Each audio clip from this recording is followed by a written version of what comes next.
ಹುಲಿ ಹೊಟ್ಟೆಲಿ ಹುಲಿನೇ ತಾನೇ ಹುಟ್ಟೋದು. ಅವರ ಒಂದು ಯಡಿಯೂರಪ್ಪನವರ ಒಂದು ಹೆಸರು, ಯಡಿಯೂರಪ್ಪನವರ ಒಂದು ಶಕ್ತಿ. ವಿಜೇಂದ್ರ ಅವರು ಇವತ್ತು ಅಧ್ಯಕ್ಷರಾದಮೇಲೆ ಅವರ ಅಪ್ಪನಿಗಿನ್ನ ಚೆನ್ನಾಗಿ ದುಡಿಬೇಕಲ್ವ, ಪಕ್ಷನ ಅಧಿಕಾರಕ್ಕೆ ತರಬೇಕಲ್ವ, ನಮ್ಮಂಥ ನೂರಾರು ಸಾವಿರಾರು ಕಾರ್ಯಕರ್ತರಿಗೆ ಒಂದು ಸ್ಫೂರ್ತಿ ಆಗಬೇಕಲ್ವ, ಅದು ಸ್ಫೂರ್ತಿ ಆಗ್ತಾಯಿದೆ. ಬೇರೆ ಎಲ್ಲರೂ ಹೇಳ್ತಾರೆ ವಿಜೇಂದ್ರ ಅವರು ಮಾಡಲ್ಲ, ಅವ್ರು ಹೋರಾಟಕ್ಕೆ ಶಕ್ತಿ ಇಲ್ಲ, ಅವ್ರಿಗೆ ಬಿಸ್ನೆಸ್ಸು ಅಂತ ಅನೇಕ ಜನರು ಅನೇಕ ಥರ ಮಾತಾಡಿದ್ರು.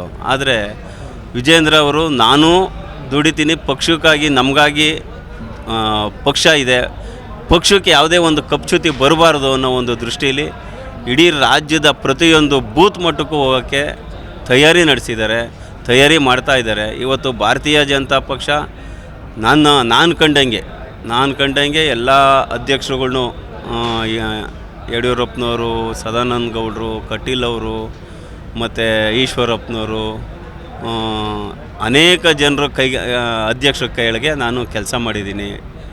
ಆ ಕೆಲಸ ಮಾಡಿರೋದು ಲೆಕ್ಕ ನೋಡಿದ್ರೆ ಅವ್ರಿಗಿನ್ನ ಹೆಚ್ಚು ಒಂದು ಪಾಲು, ಒಂದು ಕೈ ಜಾಸ್ತಿ BY ವಿಜೇಂದ್ರ ಅವ್ರು ಮಾಡ್ತಾವ್ರೆ. ನಮಗೂ ಹಗಲು ರಾತ್ರಿ ನಿದ್ದೆ ಮಾಡಲ್ಲ, ಸಂಘಟನೆ ಅಂತ ನಮಗೂ ತುಂಬ ನಿದ್ದೆ ಮಾಡೋಕ್ಕೆ ಬಿಡ್ತಾ ಇಲ್ಲ.